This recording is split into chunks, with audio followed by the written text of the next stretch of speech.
원래 이제 주보상으로는 그 두아디라 교회 전체를 다 보는 걸로 제가 얘기했는데 설교를 준비하다 보니까 너무 길어져요. 여러분들이 설교 2시간 듣고 싶어 하시진 않잖아요. 그래서 제가 반으로 좀 나눴습니다. 그래서 오늘은 속지 말라라는 제목을 가지고 말씀을 나누고 끝까지 지키라라는 제목으로는 다음 주에 마저 나누도록 하겠습니다. 정신 똑바로 차리고 하나님 말씀에 경청하시기 바랍니다. 얼마 전에 그 뉴스에서 아주 큰 이슈가 됐던 교회가 있어요. 말이 교회지 제가 볼 땐 사이비 종교 집단으로 봐야 될 것 같은데, 이제 그 교회의 담임 목사는 여자였지요. 굉장한 카리스마를 가지고 있어요. 근데 그분이 설교 때마다 그 성도들한테 대기근이 곧 닥쳐온다, 준비해야 된다, 이렇게 얘기했다고 합니다. 그러면서 자기가 기도하면서 전 세계 이곳저곳 다녀봤는데 남태평양에 있는 피지섬이 대기근 환난 날에 유일하게 살아남을 수 있는 마지막 도피처다. 하나님께서 이 피지섬을 우리에게 낙원으로 허락하셨다. 그렇게 계속 또 강조를 했더랍니다. 혹시 갔다 오셨어요? 못 가보셨어요? 그 교회 안 가보셨군요. 그래서 피지섬에 갈 성도들을 모았대요. 그래서 2015년에 드디어 떠나자, 지상낙원으로. 그래서 신도들을 데리고 이주했답니다. 뉴스 보셔서 다 알겠지만 그곳은 지상낙원이 아니었습니다. 같이 간 사람들 여권을 다 빼앗고 남자들은 감금한 다음에 강제 노동을 하루 종일 시켰다고 해요. 아침부터 밤 10시까지. 여자들은 이제 그 교회가 피지섬에 60여 개의 다양한 상점들을 운영하면서 돈을 벌었는데 거기에 그냥 무보수로 또 일하게 하고, 심지어 조금만 삐딱하다 싶으면 종교 재판하고, 또 종교 재판한 다음에 또 구타하고, 아주 이런 일들도 비일비재했었다고 합니다. 도피처를 찾아서, 낙원을 찾아서 갔던 피지섬, 400여 명의 사람들이 있다고 하는데 그들은 낙원이 아닌 지옥 생활을 했던 거죠. 낙원 같은 생활을 한 사람들도 있긴 있었습니다. 바로 그 목사 일가 사람들 뿐이었습니다. 어떻게 이런 일이 벌어질 수 있을까요? 거기 간 사람들이 이게 정신이 이상한 사람들이 아니거든요. 그냥 일상적으로 잘 살던 사람들입니다. 그런데 어떻게 그렇게 갈 수 있을까요? 속았기 때문이에요. 속은 겁니다. 복음으로 가장한 거짓 진리에 속은 거예요. 복음처럼 들렸는데 그게 가짜였어요. 그 목사는 철저히 복음을 변질시켰습니다. 예수님 이름 팔아서 자기 배를 불렸어요. 최후 심판이면 다 불타 없어질 이 땅 위에 지상 낙원이 있다고 거짓말시켰어요. 어디 그 교회뿐이겠습니까? 정도와 상황은 다르지만 오늘날 수많은 교회 안에 교회를 미혹하고 무너뜨리려는 거짓 진리들이 판을 치고 있습니다. 그런데 결국 그 거짓 진리들을 다 모아가지고 꾹 눌러서 짜면 이게 하나의 교집합, 공통적인 것이 나오는데 그게 바로 뭐냐? 이 세상이에요. 이 세상.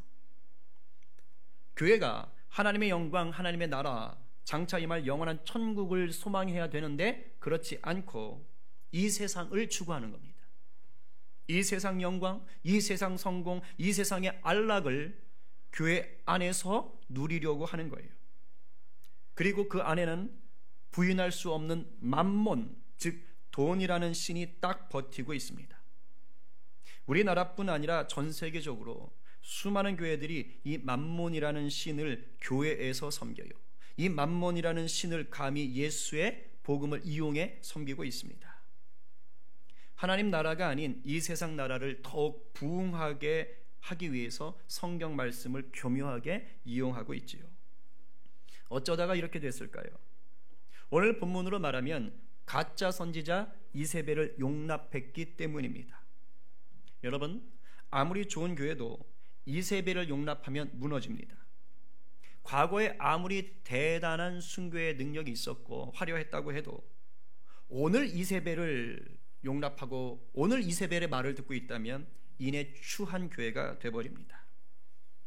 과거의 영광, 과거의 믿음이 오늘의 나를 지켜주지 못해요. 아침마다 새롭게 일하시는 하나님을 날마다 경험하지 않으면 늘 마귀가 비집고 들어옵니다.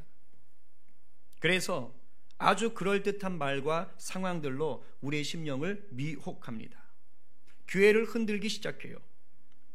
오늘 내 안에 이런 이세벨이 없는지 점검해 봐야 됩니다. 오늘 우리 교회 안에 이세벨은 없는지, 이세벨의 미혹에 넘어가고 있는 것은 아닌지 우리 교회를 점검해 봐야 돼요. 우리 조국 교회 안에 침투한 이세벨의 실체를 파악하고 그것들이 속히 제거되어지기를 우리가 뜨겁게 중보해야 됩니다. 오늘 말씀을 통하여 이런 은혜가 우리 가운데 임하기를 간절히 축원합니다. 오늘 두아디라 교회가 바로 이런 위기에 처했던 교회예요. 오늘 본문에 나오는 이 두아디라 교회는 정말 좋은 교회였습니다. 아마도 이세벨을 용납하지 않았다면 100점 만점 중에 100점을 받을 수 있었던 모범적인 교회였어요. 두아디라 교회 역시 지난주에 봤던 버가모 교회와 비슷한 상황에 처해 있었던 교회입니다. 많은 신전과 우상 숭배가 있는 도시가 역시 두아디라였어요. 그리고 상업적으로 발달했던 도시였습니다. 버가모처럼 이곳 역시 조합을 통해 상업활동, 경제활동을 해야 했어요. 그래서 먹고 살기 위해서는 조합원으로 가입을 해야만 됐던 도시가 역시 두아디라였어요. 지난주 얘기했듯이 이런 환경 속에서 세상과 타협하지 않고 예수 믿는 건 결코 만만한 게 아닙니다. 가난과 무시와 왕따와 박해와 순교를 각오해야만 했습니다. 두아디라 교회 역시 이런 환경 속에서 예수를 믿었던 건데 너무 잘 믿고 있었던 것이죠. 그래서 주님이 칭찬을 하시는 거예요. 우리 19절 말씀 같이 읽겠습니다. 시작. 내가 내 사업과 사랑과 믿음과 섬김과 인내를 아노니 내 나중 행위가 처음 것보다 많도다. 자, 여기에서 사업이라고 쓴 말은 교회가 무슨 자선 사업이나 또는 커피숍 같은 수익 사업을 한다는 말이 아닙니다. 이 사업의 헬라어 원어는 일, work, 행위 뭐 이런 뜻이에요. 그래서 19절의 뒤에 보면은 나중 행위를 안다라는 말이 또 있지요. 앞에 있는 사업과 이 행위라는 말이 같은 단어예요. 헬라어로 에르곤이라는 같은 단어입니다. 그러니까 그냥 일인 거예요. 그러니까 여기서 말하는 사업은 뭐냐? 바로 19절 그 뒤에 사랑과 믿음과 섬김과 인내를 보인 두아디라 교회의 행위를 말하는 것입니다. 이 귀한 행위가 무엇보다 처음보다 나중이 더 좋더라, 더 풍성하더라 이 말이에요. 여러분 기억하세요? 7교회 중에 제일 먼저 봤던 교회가 무슨 교회죠? 에베소 교회죠. 에베소 교회가 혼난 게 뭐 때문에 혼났죠? 무슨 사랑을 버렸다? 정확히 말하면 처음 사랑입니다. 첫사랑이라고 원어로 보면 처음 사랑이에요. 자, 에베소 교회는 처음 사랑이 버려진 거예요. 그러니까 갈수록 사랑이 더 식어버린 것이죠. 그런데 여긴 지금 그 반대인 거예요. 에베소는 용두삼이었는데 두아디라는 더 좋았던 것이죠. 여러분 이러기가 얼마나 어려운지 아세요? 한번 증명해 볼까요? 그냥 여러분들이 큐티하는 것만 얘기해도 답이 탁 나옵니다. 그죠? 수련회나 집회 갔다 와서 은혜 받으면 큐티 해봐야지. 성장만 시작하면서 큐티 하셔야 됩니다. 뭐 해야지 뭐 이렇게 하십니다. 그래서 안 하시던 분들이 일주일에 3번 도전 처음엔 합니다. 한 주, 2주 정도는 해봐요. 근데 정말 안타깝게 그렇게 3번 한 게 가장 잘한 것이 됩니다. 대부분 많은 사람들은 그 이상 넘어가지 못하고 이제 점점 더 큐티를 열심히 하는 것이 아니라 게을러지지요. 그러다 어느 순간에 큐티를 언제 멈췄는지도 모를 정도가 돼버리지요. 우리의 상황을 보면 돼요. 교회 봉사도 비슷하지요. 처음에 교회 봉사 시작할 때 막 선한 마음과 굳은 다짐과 성령의 인도를 따라서 나는 죽도록 충성하는 무익한 종이 되리라 라고 외치면서 봉사합니다. 처음 몇 달은 좋아요. 그런데 5월 지나면 열정이 한풀 딱 꺾입니다. 열심히 한풀 꺾여요. 그러다 여름 사역 딱 한번 하고 나면은 갑자기 신냄새가 나기 시작하지요. 그래서 무익하던 종이 유익한 종이 갑자기 되어서 이제 수지타산을 생각하고 내 밥그릇 따지기 시작하고 정제의 화살을 이곳저곳으로 쏘아대기 시작합니다. 그러다 이제 지금처럼 찬바람이 불기 시작하면 조기 은퇴를 생각하거나 잠수를 타기도 하지요. 주님은 온데간데 안 계시고 지풀에 지쳐가지고 아주 위험한 홀로 서기를 모색하기도 합니다. 이렇게 뜨겁게 시작한 신앙이 처음보다 나중까지 좋아지는 것은 정말 어려운 일이에요. 그런데 이곳 두아디라 교회는 좋아졌다는 거예요. 정말 대단한 거예요. 교회 안에서 사랑과 믿음과 섬김과 인내가 갈수록 넘친다면 그런 교회는 그야말로 낙원 아니에요? 뭐가 더 필요해요? 이게 다 있는데. 더군다나 요한계시록 안에서 믿음과 인내라는 말은 박해와 순교 속에서도 예수 그리스도를 고백하며 고통과 죽음 앞에서 말씀 지키겠다 이겁니다. 단순히 이 믿음과 인내라는 말이 그냥 단순한 게 아닌 거예요. 요한계시록 13장 10절은 이렇게 말합니다. 한번 읽어봅니다. 시작. 사로잡힐 자는 사로잡혀 갈 것이요 칼에 죽을 자는 마땅히 칼에 죽을 것이니 성도들의 인내와 믿음이 여기 있느니라. 아멘. 아셨어요? 요한계시록 안에 이 인내나 믿음이란 말은 바로 저거를 상징하는 거예요. 그러니 두아디라 교회에 저것이 있었다? 굉장한 겁니다. 죽기를 각오하고 예수의 사랑으로 또 품어주고 서로를 높여주는 그런 섬겨주는 교회가 바로 두아디라 교회였어요.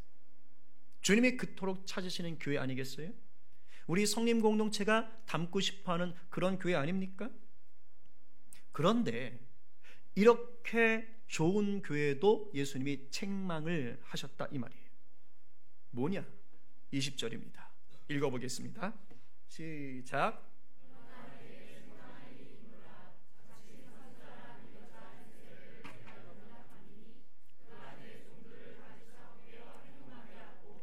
우상의 제물을 먹게 하는도다. 이렇게 좋았던 두아디라 교회를 흔들어 놓은 한 여자가 교회 안으로 들어왔어요. 또 이렇게 얘기했다가 여자들이 문제야 이런 식으로 생각하면 큰일 납니다. 아셨죠?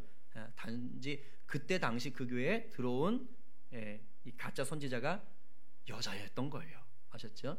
옆에 있는 여자를 이상한 눈으로 쳐다보시면 안 돼요. 자, 이 여자는 자기 스스로를 선지자라고 소개했습니다. 그런데 사도 요한은 이 여자에게 별명을 붙였는데 이세벨이라고 얘기했어요. 그러니까 이 여자의 본명은 아닐 거야. 사도 요한이 그 이세벨을 그 구약의 이세벨을 생각하고 우상 숭배에 빠지게 한 그 여자를 생각하고 별명을 붙인 걸로 여기시는 게 나을 겁니다. 이세벨이라는 여자가 누군지 아십니까? 그녀는 엘리야 선지자가 활동하던 시대 북이스라엘 시대의 7번째 왕인 아합의 왕비였어요. 이 여자는 이스라엘 여자가 아닙니다. 당시에 큰 세력을 갖고 있던 그 북쪽의 시돈이란 나라의 공주였어요. 그런데 아합 왕이 이 자기 나라 북이스라엘을 안정되게 만들려고 정략 결혼을 한 겁니다. 강대국하고 정략 결혼을 한 거죠. 근데 이 이방 여자가 결혼에 오면서 그냥 안 왔어요. 자기 나라가 섬기던 신인 이 바알과 아세라 신을 들고 왔어요. 그 신상을 다 들고 온 겁니다. 그런 다음에 자기만 섬기면 좋은데 그게 아니라 남편인 아합 왕을 비롯해서 당시 북이스라엘 백성 모두가 자기 나라 신들을 섬기도록 만든 거예요. 우상 숭배하게 만든 여자입니다. 여호와 하나님만 믿는 이스라엘이 우상을 숭배하도록 꾀어서 잘못된 길로 가게 만든 여자가 이세벨 왕비였어요.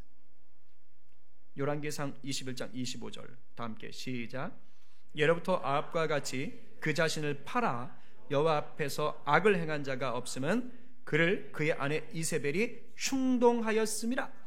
여기서 충동하였다라는 말이 히브리어 원어로 꾀다, 자극하다, 선동하다 이 말이에요. 지금 사도 요한은 바로 이 여자의 요란 모습을 두아디라 교회에 들어온 그 여자 선지자에게 맞추는 것입니다. 자칭 선지자라고 하는 그 여자도 이세벨과 똑같이 지금 두아디라 교회로 하여금 우상 숭배하게 만든 거예요. 그리고 이 여자 역시 이세벨이 왕비였던 것처럼 지금 이 여자도 굉장한 영향력을 그 교회에서 가지고 있던 겁니다. 자, 생각해 보세요. 이제 갓 교회에 들어온 아무것도 모르는 초신자가, 태신자가 주님의 종들을 가르칠 수 있어요? 못하죠. 그러니까 이 여자는 당시 두아디라 시에서도 상당한 지위를 가지고 있었을 것이고, 교회 안에 들어왔을 때에도 학식이라든가 종교적인 교리라든가 영적인 능력에 있어서 탁월한 여자였을 수 있습니다. 그런데 이 이세벨이라는 그 여자가 한 일이 뭡니까? 외면적으로 보면 굉장히 좋은 여자인데 들어와서 한 게 버가모 교회와 비슷하게 니골라당이 했던 행동을 한 거예요. 성경에 뭐라고 써 있어요? 행음하게 하고 우상의 제물을 먹게 했다. 행음이 뭡니까? 음란한 행동이에요. 여기서 음란한 행동을 했다라는 말은 뭐냐? 우상의 종교 행사에 참여했다 이 말입니다. 버가모 지역과 마찬가지로 아까 얘기했지만 두아디라 씨는 경제활동을 위해서 조합에다 가입해야 돼요. 그리고 경제활동을 하기 위해서는 이 조합에 가입을 해서 자기가 그곳에서 치러지는 종교활동에 참여해야 됩니다. 운전하려면 책임보험 꼭 들어야 되는 거하고 똑같은 거예요. 그러니까 조합마다 자기 신이 있으니까 공식 행사 때마다 이게 소위 말하는 예배를 드리는 것이죠. 그럼 거기다가 가서 예배해야 되는 거예요. 근데 그들의 예배에는 반드시 난잡한 성적 행위들이 뒤따랐습니다.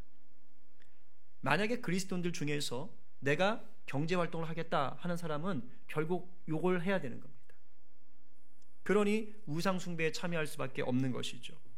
그리고 그것이 끝나면 우상에 바쳐진 제물들을 먹을 수밖에 없는 거예요. 내가 경제활동을 하려고 하면 그렇게 되는 거예요. 이것을 거부하면 어떻게 되는 겁니까? 경제활동을 못하고 따돌림 당하고 박해당하고 가난 속에서 살아야 되는 거예요. 자, 그런데 지난주에 봤던 교회랑 비슷한데 오늘 사도 요한은 조금 다른 곳에 초점을 맞춥니다. 바로 이세벨의 악행에 초점을 맞춰요. 그게 바로 뭐냐? 주님의 종들을 꿰어 가르쳤다. 그러니까 주님의 종들을 가르쳐서 꿰는 겁니다. 본문에서 꿰다라고 쓴 헬라어는요, 원어로 길을 잃게 만들다, 방황하게 만들다, 미혹하다 이런 뜻이에요. 그러니까 가르쳐서 뭐 했다는 겁니까? 주님의 길에서 떠나서 방황하게 만드는 거예요. 그런데 지금 누구를 꿰었습니까? 내 종들이라고 얘기하고 있어요. 이걸 잘 들으세요. 이 말은 교인들 전체를 말하는 표현이 아니라 헌신된 사역자들을 말하는 거예요. 그러니까 두아디라 교회의 목회자뿐만 아니라 종들이니까 평신도 리더들도 다 포함되는 겁니다. 이 초신자들 근달인 게 아닙니다. 이 이세벨은 여자가 와가지고 목회자부터 시작해서 리더들을 다 싹 포섭해서 거짓된 진리를 가르친 거예요. 그런 생각을 해봐요. 아마 이세벨이 다짜고짜 어이 목사님, 어이 장로님, 우상에게 숭배하고 우상의 집을 먹으러 갑시다 이렇게 얘기했다면 아무도 안 넘어갔을 거예요. 그럼 대체 무엇을 어떻게 가르쳤기에 이 미혹에 빠져서 곁길로 나갔을까요? 오늘 본문에 그 내용은 나오지 않습니다. 그러나 우리가 상상력을 더해서 추측해보면 아마도 이런 걸 가르쳤을 거예요. 박해와 순교를 피하고 경제적인 혜택을 누리면서도 예수를 잘 믿는 비법, 이런 거. 얼마나 솔깃합니까? 조합에 가입해서 적당히 조합의 신들에게 예배하고 재물을 먹는 것이 오히려 세상 속의 소금과 빛으로 살아가기 위한 첫 단추다 이렇게 가르쳤을 거예요. 요한계시록이 성경, 신약 성경 중에서 제일 늦게 쓰여졌다라고 보통 얘기합니다. 그래서 보통 기원 후 90년에서 100년 사이에 쓰여졌다라고 얘기하거든요. 그러면 이 이세벨이라는 여자가 어떤 성경을 봤을 수 있을까요? 3, 40년 전에 쓰여졌던 바울이 썼던 성경들 봤을 확률이 높지요. 왜? 바울도 소아시아 교회를 개척했으니까.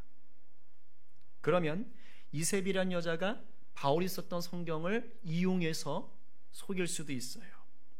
고린도전서 9장 22, 23절에 이런 얘기가 있어요. 약한 자들에게 내가 약한 자와 같이 된 것은 약한 자들을 얻고자 하며 내가 여러 사람에게 여러 모습이 된 것은 아무쪼록 몇 사람이라도 구원하고자 함이니 내가 복음을 위하여 모든 것을 행함은 복음에 참여하고자 함이라. 예수 안 믿는 사람들, 우상 숭배하는 사람들을 구원하기 위해서 내가 그들 같이 어울렸다 이 말입니다. 이런 말들을 이용하면서 이봐, 사도 바울 선생님도 복음을 전하기 위해서 세상 사람들과 같아지려고 했어. 우리도 그러기 위해서는 이 두아디라 사람들 문화 속에 깊이 들어가야 돼. 이런 식으로 얘기했을 수 있어요. 또 고린도전서 8장 4절에는 이런 말씀도 있습니다. 우상의 제물을 먹는 일에 대하여는 우리가 우상은 세상에 아무것도 아니며 또한 하나님은 한 분밖에 없는 줄을 아노라. 이 말도 못 봤어? 우상에게 절하고 음식 먹으면서 그냥 우상은 없다고 생각하면 되는 거야. 그까짓 것. 바울 선생님이 말씀하셨잖아. 이런 식으로 얘기했을 수 있는 거예요. 얼마든지 속일 수 있었던 것이죠. 시간적으로도 그래요. 결국 이 가르침을 받아 실제로 미혹에 빠져 우상을 섬기고 제물을 먹었던 주님의 종들이 있었다 이 말입니다. 아니 아무리 그래도 그렇지, 어떻게 주님께 붙들린 종들이 이렇게 한 여자에게 농락을 당할 수 있을까요? 그런데 여러분, 이게 가능합니다. 왜냐하면 마귀가 하는 짓이거든요. 마귀는 속이는 영이에요. 사도 요한은 이미 자기가 썼던 요한복음이라는 성경에서 예수님이 말씀하신 이 마귀의 정체를 알려줬습니다. 요한복음 8장 44절 다 함께 시작. 너희는 너희 아비 마귀에게서 났으니 너희 아비의 욕심대로 너희도 행하고자 하느니라. 그는 처음부터 살인한 자요 진리가 그 속에 없으므로 진리에 서지 못하고 거짓을 말할 때마다 제 것으로 말하나니 이는 그가 거짓말쟁이요 거짓의 아비가 되었음이라. 네. 마귀는 거짓말쟁이라는 거예요. 기가 막히게 속인다는 거예요. 이세벨을 조종해가지고 그것을 한 것이죠. 오늘날 조국 교회도 예외가 아니에요. 실제로 있었던 이야기인데요. 몇 년 전에 한 신학생이 서울의 어느 대형교회 담임 목사님한테 질문을 했답니다. 굉장히 유명한 분이에요. 말하면 다 아는 분인데 그 신학생이 가서 그랬대요. 목사님, 저는 신대원을 이제 졸업하는데 개척을 할 생각입니다. 저에게 도움이 될 만한 조언을 좀 주십시오. 그랬더니 그 목사님이 대뜸 이렇게 물었대요. 자네 집 부자인가? 2억 있어? 그래서 그 신학생이 놀라면서 아니요, 저희 집은 좀 가난합니다. 없습니다. 그러자 이번에는 그 목사님이 이렇게 되물었답니다. 자네 결혼했다고 했지. 그럼 자네 장모님은 부자인가? 이번에도 신학생은 아니라고 대답했어요. 그랬더니 그 대형교회 목사님이 단 한마디 조언을 내렸습니다. 그럼 때려쳐. 돈도 없이 무슨 개척을 해. 아주 유명한 얘기입니다. 그분은 이런 걸 모르거든요. 꽤 잘 나갔고 해외에서 목회할 때도 성공했고 그렇게 해야 되는 줄 아는 것이죠. 여러분, 이세벨을 오늘 본문 속에는 교회에 몰래 들어온 여자라고 되어 있는데 평신도라고만 생각하시면 안 됩니다.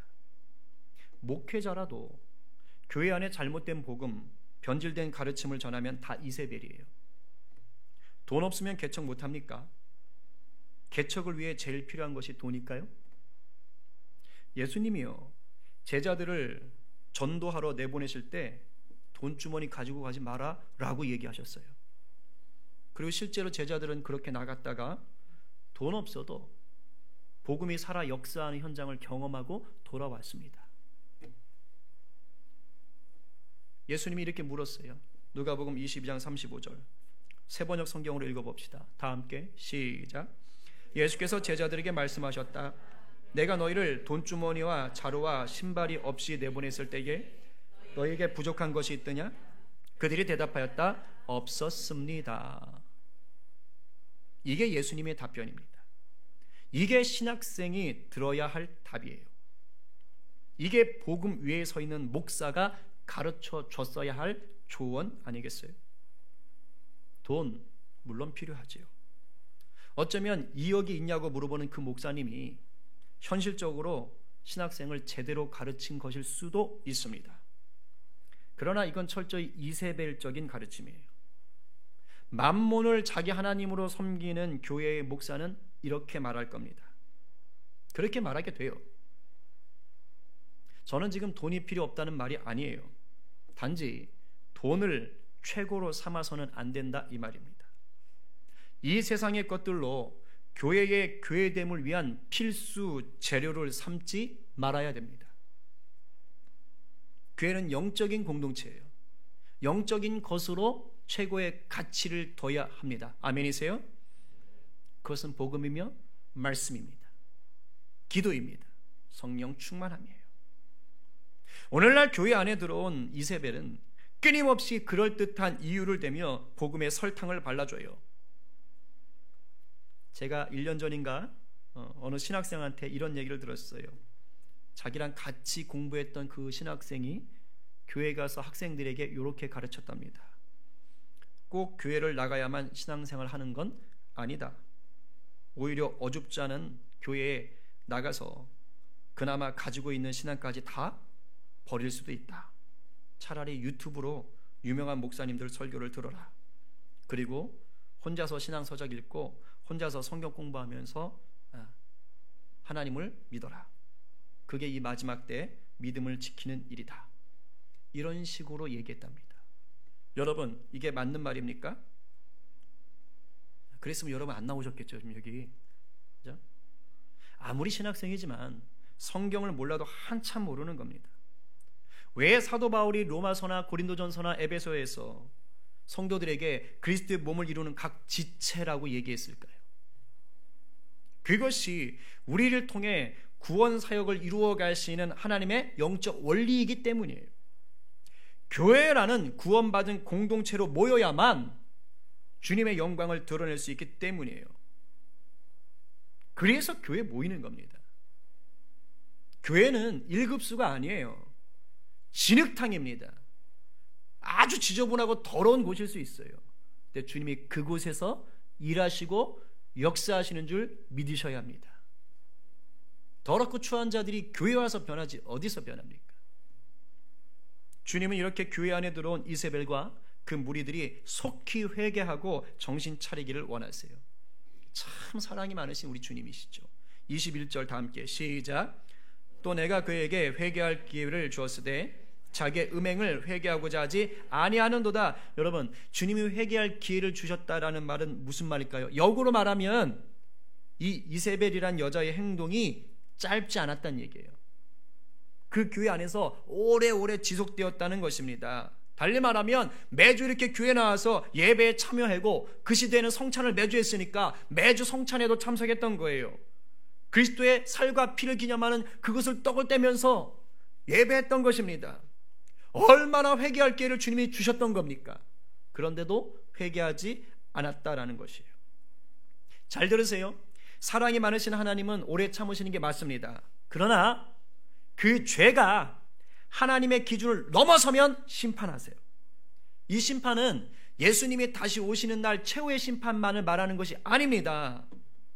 그 전이라도 하나님은 하나님의 기준을 따라서 악인들을 심판하세요. 특히 주님의 몸된 교회를 무너뜨리려고 하는 흔들어 놓는 자들 결코 오래 기다리지 않습니다. 정말 조심하셔야 돼요. 교회를 상대로 교만하기 시작하면 아주 위험합니다. 주님은 회개할 기회를 반드시 주시지만 그 기회 놓치면 무서운 심판을 하세요. 그 심판이 뭡니까? 22절, 23절입니다. 읽어보겠습니다. 시작. 볼지어다 내가 그를 침상에 던질 터이요 또 그와 더불어 가늠하는 자들도 만일 그의 행위를 회개하지 아니하면 큰 환난 가운데 던지고 또 내가 사망으로 그의 자녀를 죽이리니 모든 교회가 나는 사람의 뜻과 마음을 살피는 자인 줄 알지라. 내가 너희 각 사람의 행위대로 갚아주리라. 아멘. 회개하지 않은 이세벨을 어디다 던진다고요? 침상에, 침대에다 던진다는 거예요. 이 말은 뭐냐? 질병을 줘서 못 일어나게 하신다는 거예요. 물론 모든 질병이 하나님의 심판은 아닙니다. 오해하시면 안 돼요. 그러나 하나님은 종종 질병으로 심판하실 때가 있습니다. 우리 지난주에 봤던 거, 발람의 꾀에 빠져가지고 모압 여자들과 이스라엘 남자들이 행음하지요. 그때 받았던 심판이 뭐였지요? 염자로 시작했는데 연병, 그죠? 이건 연병 이렇게 안 하더라고요. 연병, 그죠? 네. 장티푸스죠. 일명 오늘날로 말하면, 오늘 처음 하신 분들도 있는 것 같아요. 연병 걸려서 죽었어요. 질병으로 하나님이 심판하신 거예요. 구약에는 주로 연병 많이 걸리게 했어요. 그리고 나병, 그리고 악성 종기, 이런 질병으로 하나님이 심판하셔서 죽이셨습니다. 심판의 대상은 이 주동자인 이세벨뿐만이 아니에요. 본문에 뭐라고 써 있어요? 이세벨과 더불어 간음한 자들, 즉 이세벨의 가르침을 옹호하고 추종하며 우상 숭배를 즐겼던 자들을 주님은 지금 이세벨의 자녀라고 얘기하면서 이들도 역시 큰 환난과 죽음을 당할 거다라고 얘기해요. 이 말에 정신 똑바로 차리셔야 돼요. 이세벨만 당하는 게 아닙니다. 이세벨만 당하는 게 아니라고요. 이세벨의 거짓된 가르침에 빠져서 복음을 변질시킨 자들도 회개하지 않으면 죽는 거예요. 이세벨은 한동안 승승장구했어요. 주의 종들이 다 자기 말에 껌뻑껌뻑 넘어오니까 대단한 줄 알았어요. 그래서 교회의 머리가 주님이시라는 것을 잊고 있었습니다. 1절에 써 있잖아요. 교회의 머리 되신 주님께서 불꽃 같은 눈으로 다 보고 계셨다는 것을 몰랐어요. 불꽃 같은 눈은 다 살핀다는 것입니다. 모르는 게 없다는 것입니다. 그래서 이 미련한 이세벨은 사람들을 그럴듯한 말로 속일 수 있었어요. 세상 물질, 세상 성공과 타협하는 것이 복음이라고, 하나님 뜻이라고 속일 수 있었습니다. 듣는 사람들에게 뭔가 신선해 보였을 거예요. 행동하는 믿음처럼 보였을 것입니다. 그러나 주님은 사람의 뜻과 마음을 살피시는 분이라고 지금 말하고 있습니다. 겉으로 드러나는 아름다움에 속지 않으신다 이 말이에요.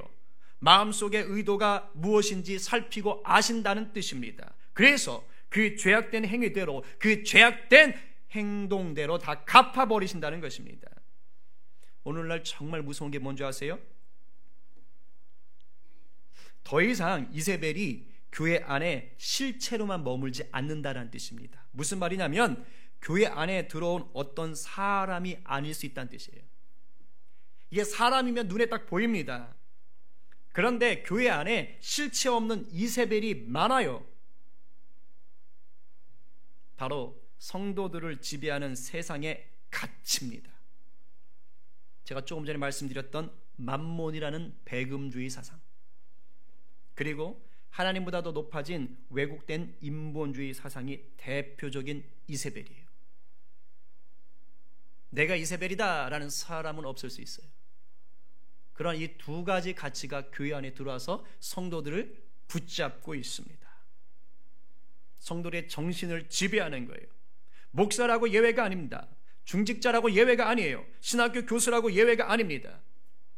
여러분, 왜 목사라는 사람이 동성애자들 퀴어 축제에 가서 동성애자들과 같이 그 단상에 가서 올라가서 그들과 어울려 행사를 축하하고 그들의 정책을 옹호합니까? 영적인 분별력이 없어도 이렇게 없을 수 있어요? 물론 동성애자들도 하나님의 사랑이 필요한 건 맞습니다. 그들에게 더욱 예수님의 복음이 필요한 건 맞지요. 그러나 그들이 꾸미는 그 퀴어 축제는 축하할 일이 아닙니다. 여러분 지금 옷 홀딱 벗고 돌아다녀 보세요. 풍기물란죄로 걸려 들어갑니다. 예수 안 믿는 사람들도 원하지 않는 일들이에요. 그런데 그 행사를 축하하는 건 대단한 잘못이죠. 정치 세력을 만들어서 자신들의 불법을 정당화할 정치법을 만들려고 하는데 그걸 찬성하고 옹호하고 박수치는 게 맞습니까? 그건 아니지요. 그 영혼들을 불쌍히 여기고 정말 주의 복음과 사랑으로 품어줄 수는 있어요. 그러나 죄악된 행동을 박수쳐서는 안 되는 것이죠. 잘못된 인본주의가 지금 이렇게 만들고 있는 거예요. 예수님은 가나마다 끌려온 여인을 용서하셨고 사랑으로 품으셨어요. 그러나 그 여인에게 이제 돌아가서 계속 간음하며 살라고 격려하지는 않았다는 겁니다. 똑똑히 하셔요. 요한복음 8장 11절에서 예수님은 그 여자에게 분명히 말씀하셨어요. 가서 다시는 죄를 범하지 말라. 이제 속지 말라는 거예요. 두아디라 교회는 사랑과 섬김이 풍성했습니다. 그러나 사랑과 섬김이 풍성한 건 좋아요. 하지만 말씀을 무시한 사랑과 섬김은 도리어 죄가 된다는 것을 잊지 마시기 바랍니다. 이제 정리합니다. 마귀는 어떻게 해서든지 교회를 무너뜨리려고 합니다. 그래서 배금주의, 왜곡된 인본주의로 무장한 이세벨을 교회 안에 들여보내 거짓된 진리를 가르쳐요. 무엇보다 헌신된 사역자들을 미혹하려고 합니다. 속지 말아야 됩니다. 그러기 위해서는 말씀을 깊이 묵상하고 배우셔야 돼요. 안 그러면 사탕 발린 복음에 다 넘어갑니다. 우리 정신 차려야 됩니다. 때가 아주 악합니다. 잠언 29장 18절 말씀 같이 한번 읽겠습니다. 시작. 묵시가 없으면 백성이 방자히 행하거니와 율법을 지키는 자는 복이 있느니라. 묵시 뭡니까? 하나님의 계시예요. 즉 말씀입니다. 말씀을 모르면 교만해져서 범죄한다는 뜻이에요. 말씀을 지키는 자가 복이 있습니다. 그래야 나도 살고 사회도 살립니다. 저와 여러분이 좌우의 날이 선 검과 같은 진리의 말씀을 꼭 붙잡게 되기를 축원합니다. 그래서 온갖 이세벨의 미혹에 속지 않는 복된 성도 되기를 간절히 축원합니다.